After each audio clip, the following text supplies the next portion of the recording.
We've all seen plenty of videos of cops arresting criminals, but what happens when we see cops arresting other cops?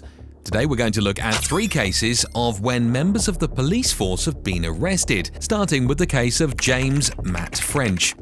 James Matt French was an Oklahoma City police captain driving home from a poker game with friends when another cop noticed his car swerving side to side across the road and asked him to pull over.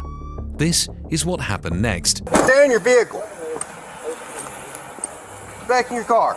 I'm drunk? No, I'm the captain. Huh? A what? Captain. Of what?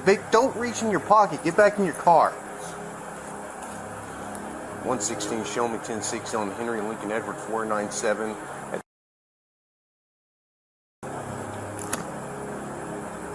Have a seat. I will. I'm not. You been drinking tonight? I just got a ride. You been drinking tonight, sir? I'm a captain on the police department. What police department? Oklahoma City. Immediately, James tried to assert himself by telling the cop repeatedly that he's a police captain in an attempt to either gain some special treatment or to intimidate the other officer. But the other officer doesn't fall for it. You been drinking?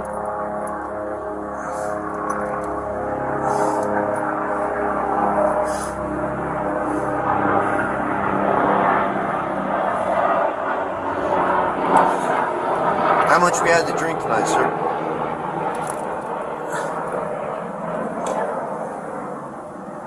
Please. Huh? Turn the camera off. I'm not turning my camera off. Okay.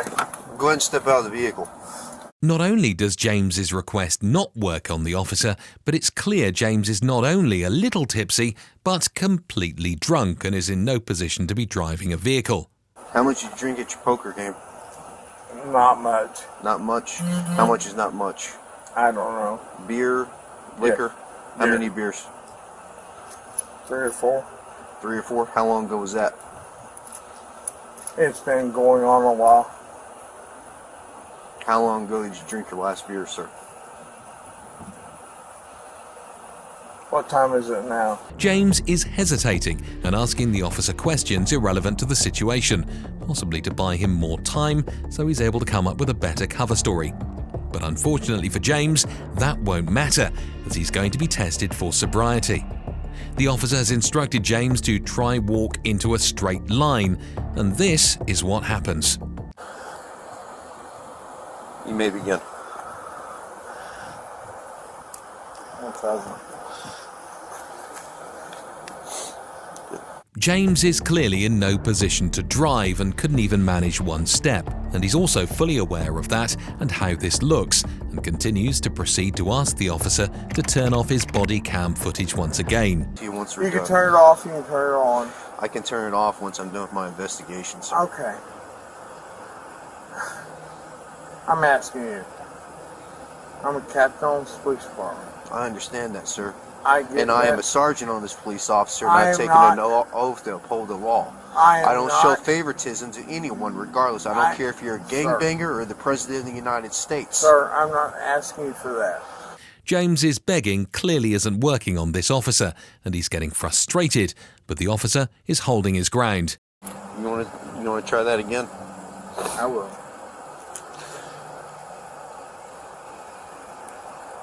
All right, you may begin. 1, 2, 3, 4. Sir, please. Please. I'm asking you. I can't do that. Okay. James Matt French was then arrested. He was then taken to a local detention center and was released on bond. Next up is the case of Vaughn Cannon. Vaughn Cannon was a Cleveland County deputy when one night his stepson phoned 911 after he heard several gunshots and then screaming and crying coming from his parents' bedroom. Here's what happened next. Mister, is anybody else in there with you? No, my wife? Is she okay? No. We need to help her, but we can't help her unless you help us. You know how this works. Vaughn's wife was in fact not okay. During a heated argument, Vaughn allegedly shot and killed his wife. Vaughn Cannon, who was also a sheriff deputy. Uncle Charles. Come on out, man. Come on out. Come on out. Charles Bruce. Stay right there, mister. Stay right there. Charles. Uncle. Uncle. Put your hands behind your back, come on. Uncle. Uncle. Stop. Vaughn was then arrested and brought in for further questioning. After he was read his Miranda rights and agreed to speak with the detectives, he said that he doesn't recall any of the situation. As it stands, he is to appear in court in the morning of October 9 for a preliminary hearing. Moving on to the case of Jalen Fleer. Jalen Fleer was a 27-year-old former correctional deputy who was brought into questioning after becoming the suspect of an investigation after a Crime Stopper tip, saying that they had reason to believe Jalen had been sexually interacting with underage girls. Jalen arrived at what he thought was a meeting about a potential promotion, only to be faced with a different face than usual. It soon becomes clear that this meeting isn't about a promotion. Here's what happened next. Before I kind of... I will ask what this is about. Yeah, so we're looking into some allegations that were made. We're kind of, it started with a Crime Stopper report, so we're just kind of going from there. We did receive a picture that, when we looked into it, it looks similar to you. So I don't know if you can take a look at the picture and just tell me if you've seen this picture before. Oh, I have like 15 million things here. Okay. So this picture right here. Yeah, that's definitely me with the gross one. Okay, so this picture right here, how old were you when it was taken? I don't know, 20. 20? Have you ever used this picture on any social media site? I think it was Snapchat back in the day, yeah. Okay. All right. Have you ever shared this picture with anybody on Snapchat? Yeah, probably with my wife, to be honest. I mean, obviously I talked to other girls back in the day too, but I can't remember. Okay.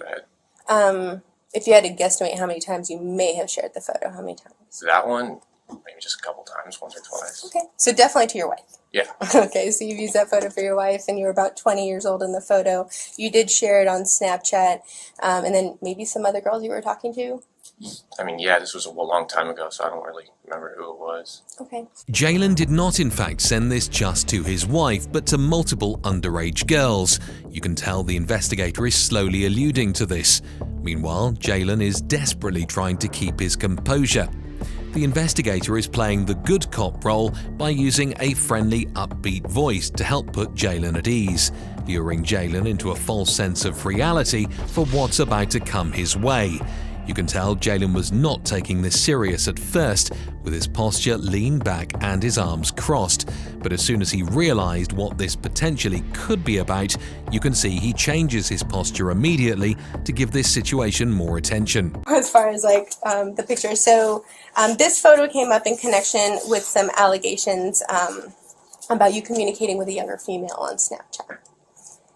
Okay. Have you ever communicated with any females that we've already recognized that yes, you have with your recruit from the past. Is there anyone else you've communicated with on Snapchat? I mean, back then, no, just close friends and coworkers and stuff like that. The investigator did a great job of downplaying the situation. He doesn't give a strong reaction to this, indicating that he knew this was coming the second the allegations were mentioned. Have you been on nights now? Nights now, probably a little over a month now, month and a half. Okay. All right. Can I ask, is this something I should have lawyers on? If you have to ask whether you should have lawyers present with you before finding out more of the situation, the chances are you've got something to hide. You probably should have asked to have a lawyer, as Jalen ends up speaking too much for his own good. Information was shared? What they know? We know that you're a baseball player. Yeah. I mean, a lot of people know that. Yeah. Oh. So that information was kind of shared. Okay. Your work schedule? It's been 5 years now I've worked here. Specifically the transition to 7 days on, 7 days off. Really? Jalen tries to play it off like this information is easily accessible for anyone to make up. Jalen is gradually realizing that the investigator knows more than he thinks. The investigator will continue to mention more niche information to see if it gets a reaction out of him. Take it back a little bit. You said you played football in high school, right? What position did you play? I was a defensive end. Defensive end. Did you have the same jersey the whole time you played? My last 2 years were, 82, and then first 2 years changed up. I know as an athlete, sometimes when I would do my usernames and stuff, I would kind of use a combination of my things that I know about myself, right? Mm-hmm. So that way I wouldn't forget it. So this particular picture came from an account with this username, right? J178211. Mm-hmm. Okay. The Snapchat username using these pictures of Jalen was J178211, 17 being his college baseball number, 82 being his high school number, and 11 being 2011 when he graduated. This corners Jalen either to tell the truth or dig himself a deeper hole. Have you ever shared any images of your penis with anyone? Yeah. Okay. And how many times would you say you've done that? A lot. Can you kind of explain that a little bit more to me? I mean, my wife, my ex-girlfriend, back in the day, Tinder and stuff, yeah. I mean, I'm sure you know how Tinder is. High school. I guess he was right with high school. Jalen was then later charged and pled guilty to 20 felony and misdemeanor charges, including lewd behavior with a minor, or activity with a person under 16, and sending harmful material to seduce a minor. He currently is serving 12 years in prison. If you enjoyed this video, I recommend clicking on screen to watch another one.